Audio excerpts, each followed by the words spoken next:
awal ceritanya. Dari awal dari mana? Dari awal kan itu dari kosan awal nih, kosan awal itu yang pertama itu di mana tuh? Kalau kos pertama kan Dina. masih sama Dina, itu tidak ada kejadian apa-apalah gitu. Paling cuma penunggu di dapur doang karena memang dapurnya agak kurang keurus gitu. Tapi sempat diliatin nggak tuh? Ya dilihatin mah karena kelihatan kali ya. Jadi ya Di udah. tempatnya Dina itu? Iya. Kosannya Dina itu? Di dapurnya, kan dapurnya dia lantai 2. Bukannya dapurnya ke atas. Kalau di kamarnya mah nggak Enggak, dilihatin. kamarnya mah nggak ada. Di dapur diliatin apa tuh? Dia tuh pas Eca lagi masak sih dia di samping kompornya gitu loh, karena memang kompornya juga kotor banget kali ya. Jadi dia suka gitu masalah tempat kotor kan. Dia cuma ngeliatin aja sih, ngeliatin masak mie aja kayak ya Cewek? ya cewek. Terus dia tuh ngelihatnya nunduk mulu ke kompor, ke mie gitu tuh kayak gitu. ke makanan yang setiap kita masak gitu. Terus Nggak ditawarin? Pelit dia. ya gimana ya, anak kosan kan harus hemat. Itu padahal di situ cuma berapa minggu tuh? Itu sebulan. Sebulan di situ ya? 3 minggu tuh, 3 minggu. Iya, belum nyampe sebulan ya. Terus pindah tuh. Sampai pada akhirnya pindah kosan sendiri di adalah pokoknya kosannya ada di situ. Di Jakarta Tempatnya aja ya. di Sukabumi Utara namanya tuh. Ya, itulah pokoknya. Cuman di situ tuh aman-aman aja. Dia ada juga ya, pasti semua tempat ada. Cuman di situ tuh adanya bukan di kamarnya sama kayak sebelumnya tuh. Cuman di sini nih posisinya penunggunya tuh baik banget. Bahkan kalau Di misalnya lorong gitu. Maksudnya hantunya? jadi tuh Baik hantunya? iya kan kita tuh masuk ke kosannya tuh ada lorong gitu ya. Iya, Nah iya. dia tuh ada di lorong itu, setiap kita datang buka gembok tuh dia ngeliatin, tapi dia Dengan cuman duduk. cuman gitu doang. Cewek Asalkan kitanya permisi. Ibu-ibu. Ibu-ibu, bentuknya ibu-ibu? Iya. Sosoknya? Rambutnya agak abu-abu gitu. Oh udah agak tua gitu lah ya, sepuh ya. Tapi baik ya? Iya, tapi untuk mukanya sih nggak kelihatan jelas ya. Cuman yang pasti karena rambutnya warna itu, jadi kita simpulkan itu adalah ibu-ibu. Duduk di kursi. Duduk di kursi? Kalau sama Eca sih kadang dia berdiri ya, karena Eca suka gini nih, Oh. permisi gitu. Oh Eca Iya. itu ngelewatin dia gitu? Iya, karena gitu ya. bahkan kadang waktu itu tuh suka, kalau misalnya Eca masuk tuh suka ada kucing ikut kan. Itu tuh kucingnya suka ngelihat ke arah situ, kadang lari dulu ke arah situ, terus baru ngasih ngikut tahu masuk ke kali ya. gerbang. Tapi sama si pemilik kosannya kan nggak boleh kucing masuk ya, jadi disuruh keluar gitu. Padahal kucingnya lucu banget. Terus tapi di kos Itu berapa bulan tuh di situ? sebulan juga. Cuma sebulan? Jadi semua experience kosanku nih semuanya sebulan. Itu hampir setiap hari diliatin apa gimana tuh Cak? Karena Kadang-kadang aja? kalau tapi Yang kadang ibu-ibu kalau itu tuh? yang ibu-ibu itu tuh Selalu Iya. menunggu. dia selalu ada di situ, tapi kadang ada kadang nggak ada.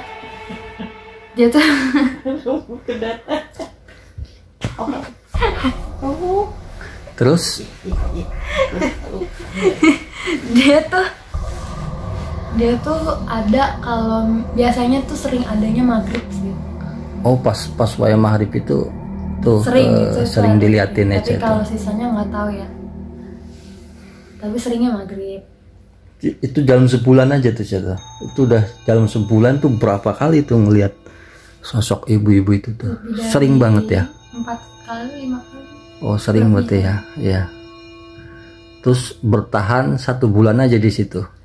Sebenarnya pengen bertahannya mah berbulan-bulan karena memang betah, cuman posisinya adalah kamarnya sempit banget. Oh Jadi gitu. akhirnya memutuskan untuk mencari yang lebih luas gitu.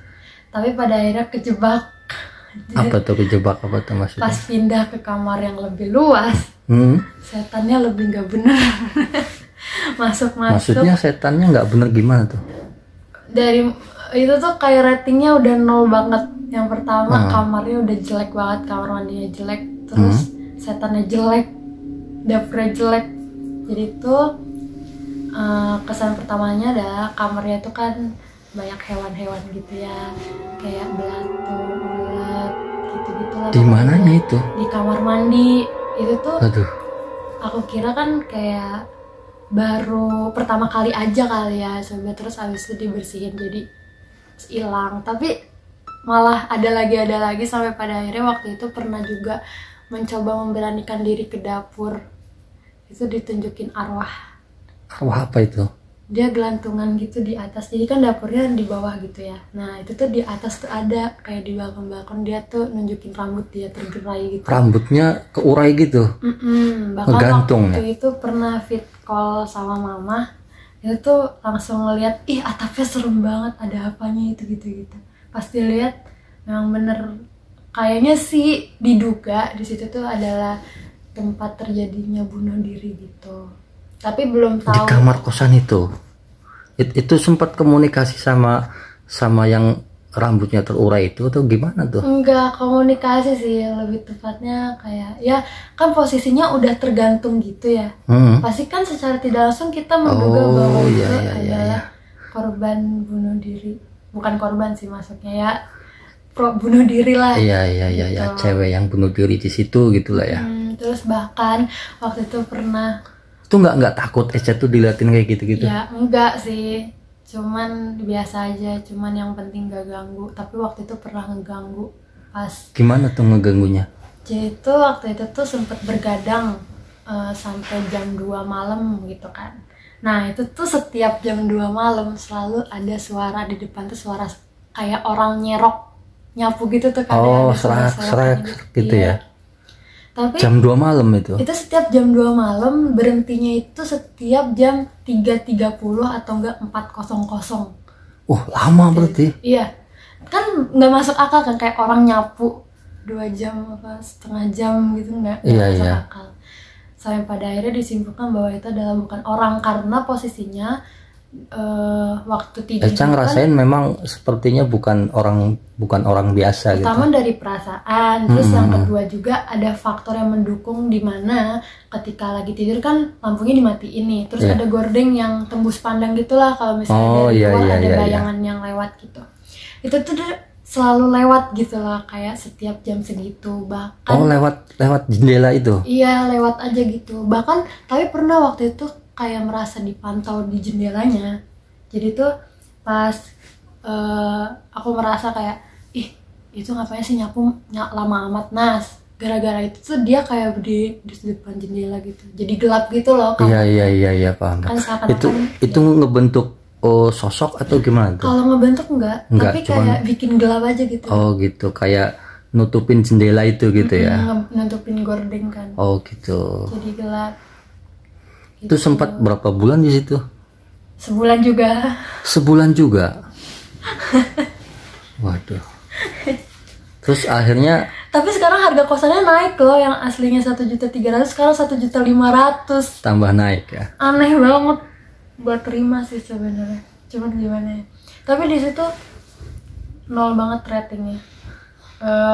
Sudah kotor, sudah. Kosannya bukan di Sukabumi Utara, ini di Palmerah. Oh, di daerah situ ya. Iya. Ya namanya tidak perlu disebut. Iya. Terus akhirnya memutuskan untuk pindah karena suasananya nggak enak gitulah ya. Iya. Lebih ke suasana kotornya atau lebih suasana horornya itu pindahnya itu karena yang mana tuh? Apa karena dua-duanya? Jadi pengen pindah lagi gitu. Sebenarnya ada 3 faktor. 3 faktor. Apa aja tuh? Yang pertama itu karena kebersihannya memang, yang kedua karena horornya, yang ketiga karena sosialnya di situ. Iya. Sosialnya jelek, bahkan penjaga kosnya juga galak. Oke deh. Berarti kalau gitu akhirnya pindah lagi. Itu pindah lagi aman aja dong, udah aman tuh pindah. Tidak atau sih. Tidak juga. Itu bertempatnya di Jalan Sandang, ingat banget di Jalan Sandang. Cuman di situ tuh kosnya nih. Itu kosan yang sekarang Eca tempatin atau sebelumnya lagi? Belum, masih sebelumnya. Itu tuh. Coba ceritain, apa ada hal ganjil lagi, horor lagi atau gimana tuh? Itu ganjilnya sih dikit ya, lebih ke sosialnya yang buruk. Jadi tuh kalau ganjilnya mah, pertama dia itu AC-nya ngeluarin bau aneh yang memang